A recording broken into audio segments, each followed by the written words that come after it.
ఆర్థిక సమస్యలు అనే భయం తరుముతుందా? గతంలో ఎన్నో తప్పించాడు, ఇవ్వలేదా? గతంలో ఆదుకోలేదా?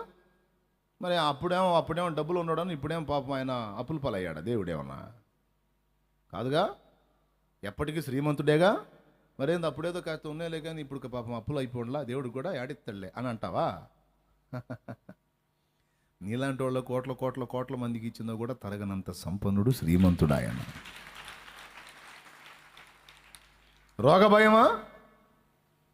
గతంలో ఎన్నో భయంకరమైన రోగాల బారిన పడ్డావు, అయిపోయావు. నీ మనసుకు నీకే అయిపోయిందిరా మన పని అనుకున్నావు.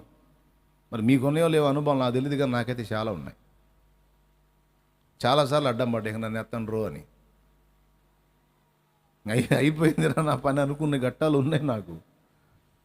వాటన్నింటి నుండి అద్భుతమైన రీతిలో నేటి వరకు కాపాడి సజీవు లెక్కలో ఉంచాడు.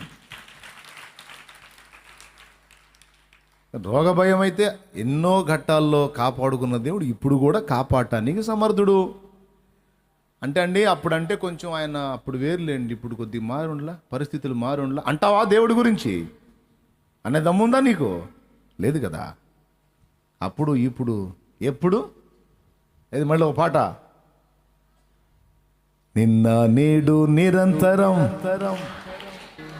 వెంటనే రావాల మైండ్లో ఒక పాట. దేవునికి స్తోత్రం.